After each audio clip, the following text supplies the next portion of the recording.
Sir ఏంటి sir బయటకు వస్తారు ఆకాశం వైపు చూస్తారు తదేకంగా?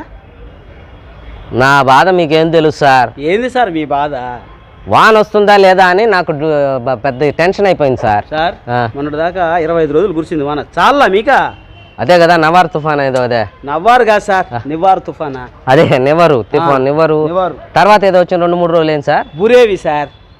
ఏం పేర్లు సార్? నివరు బురేవి మంచి పేర్లు దొరకలే వీళ్ళకేం. ఇంకా మంచి అంటే ఇప్పుడు రాశి ఖన్నా, పూజా హెగ్డే, రకుల్ ప్రీత్ సింగ్, కాజల్, తమన్నా ఇటువంటి మంచి పేర్లు ఉన్నాయి సార్. అట్లాంటి పేర్లు పెట్టుకోవచ్చు కదా వాటికి.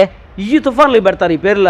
ఎందుకు పెట్టుకోకూడదా? అన్నాండి సార్, ఆయా దేశాల్లో తుఫాను పుట్టినప్పుడు ఆ పరిసరాల్లో ఉండే ప్రదేశాన్ని బట్టి ఆ పేరు పెడతారు సార్. బురేవి నివార్ అని.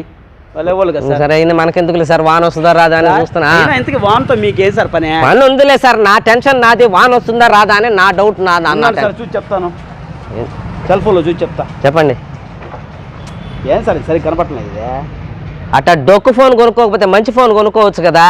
ఉన్నాడు సార్ సాలుగానే, డొక్కు ఫోన్ కనపడగానే కదా నేను బలెవాళ్ళు మీరా. పెద్ద తెలిసినట్టు దాన్ని నొక్కా ఒకసారి మళ్ళీ. సరే కానీ అసలు ఇంతకీ వానతో ఏం సార్ మీకు పని? వానతో పని ఉంది సార్. వాన వస్తుందా రాదా? అదే సార్ ఏం పని అని అడుగుతున్నాను. వానతో ఏం పని మీకు? వానతో ఏం పని సార్? మా ఆవిడ గుడ్లతో మంది ఆరుతాయా లేదా అని డౌట్.